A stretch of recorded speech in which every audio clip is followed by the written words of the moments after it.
Good afternoon, everybody. It's been a while.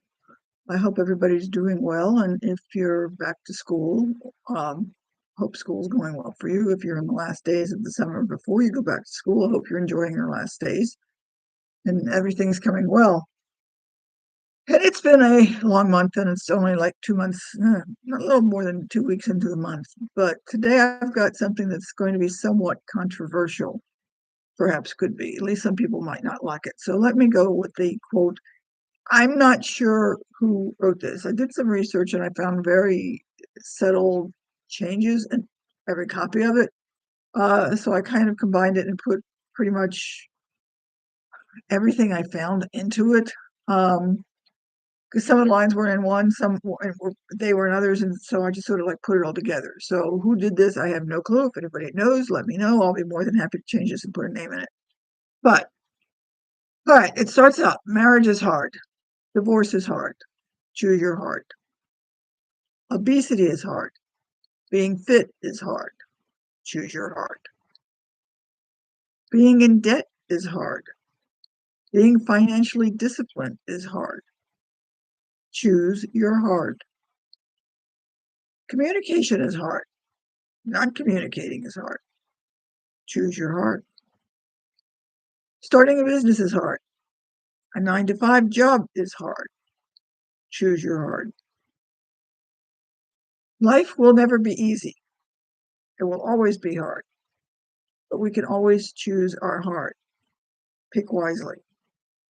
Now, the thing we've got here is that we've got choices. As I said, in the title, we may not have, or in some description, that we may not have many choices, and the choices may not always be optimal, but we do have choices.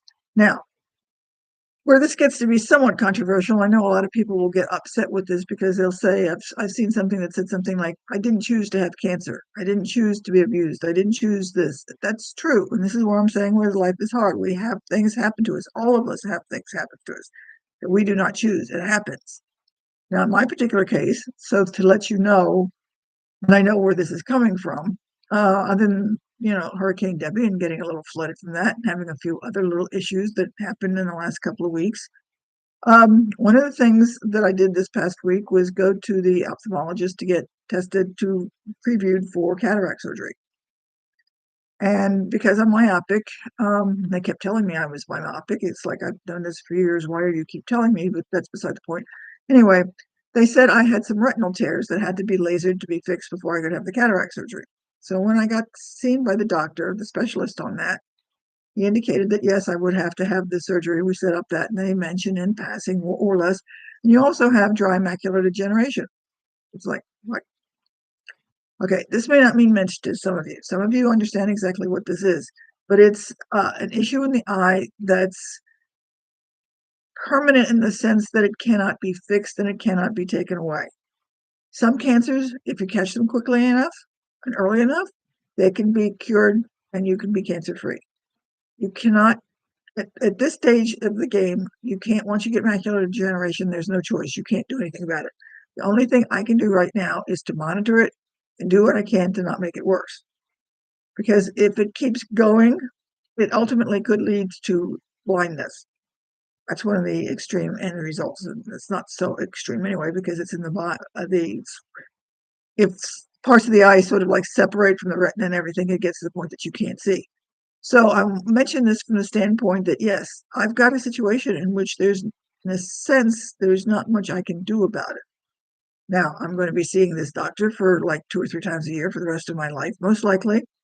And as a side note, for any of you who are doing this and have been, or have family members who do this, he said, and I quote, as long as I take the Preservision, the ARIDS 2 formula, he says that's the only thing I can do. But he did say that it didn't matter who the manufacturer was as long as it was the ARIDS 2 formula. So for those of you who might be in a situation in which you're worried about the price of the brand name, if it's the similarity of the one you're looking at is very, very similar to what you've got now, they're going to have to change the prescription because, that's a copyright, et cetera. But if it's like the 19th and 20th ingredients are switched, yeah, you're probably fine. Because he did say that I didn't have to go buy the expensive one. So that's a good thing. So that in a sense also goes into the idea that I have choices. So I've got options of things that I couldn't do I not do, um, to be real careful about what I do so I can go do some research and figure out what things I can't do, which is pretty much stay away from major falls and things like that, which is, what we most likely do anyway. But I mention this only from the standpoint that we do have things that happen that we can't control.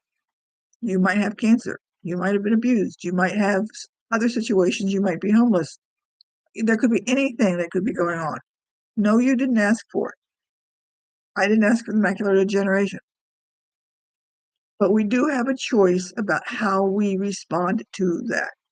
Now, I will admit I was bummed out when I found this out. I'm still a little bummed out.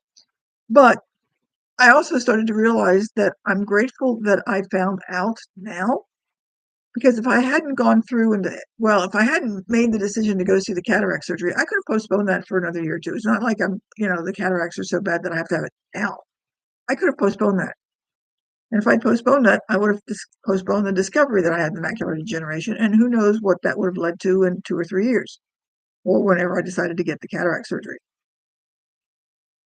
My doctor's been telling me to go do it for the last couple of years because I could have postponed this for another 2, 3 years as long as I can still manage to see. So it wasn't bothering me that much. I just finally decided, well, let's just go talk to people and see what it's about. If I hadn't made that decision, I would never have known that I had the macular degeneration. So when I think about that, I'm grateful that the choice I made was to go and take a look at that. So I'm also going to have to make sure that I go do my doctor's visits and et cetera to check on things, just to make sure that I'm not coming down with something else that needs to be, fixed. So all of these things are going to be hard.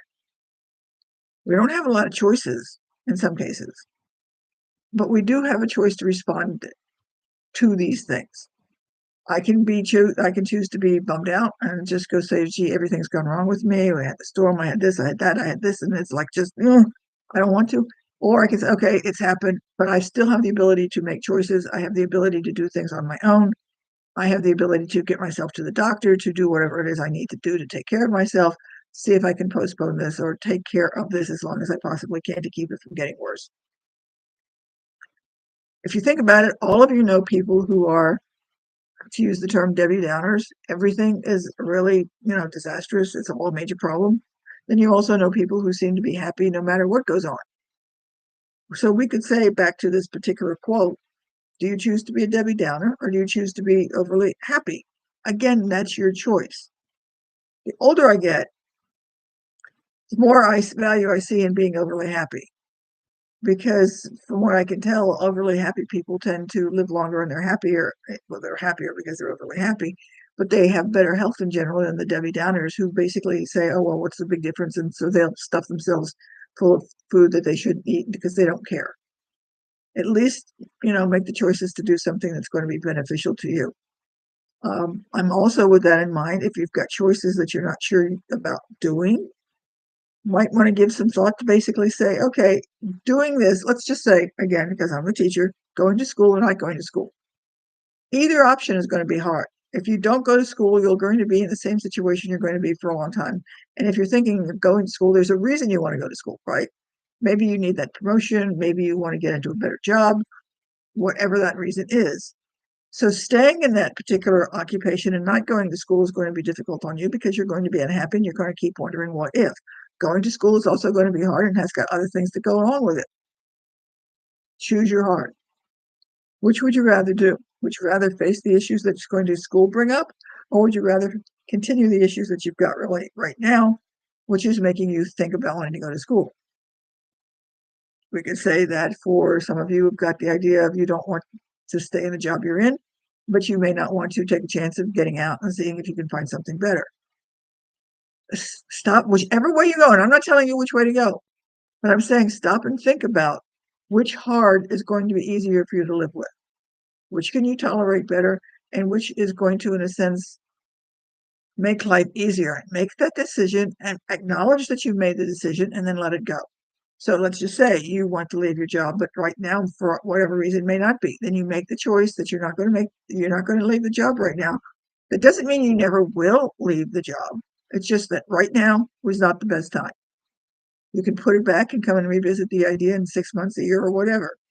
Doesn't mean never is going to happen, but stop going. I'm going to suggest you stop going back and forth and saying, should I do this? Should I do that? And just think about it and make a choice, make a decision. Say, okay, I'm going to at least stay in this job for at least to the end of the year, and then I'll think about it in February. That's a decision. At least you made the decision, and now you can go on with your life. Okay? So making your choices and deciding which hard you can live with at this particular moment in time. Again, you don't have to stay with that decision, because most decisions you can change. Most, not all, I admit not all, but most decisions you can change or modify. What's your heart? What can you live with? Choose wisely. Now, I hope this was helpful. And if you know anybody you want to share it with, or if you want to make some comments, please do so. And I'll chat with you later. Hopefully you have a good week and you made some really good choices. We'll say bye. Valerie out.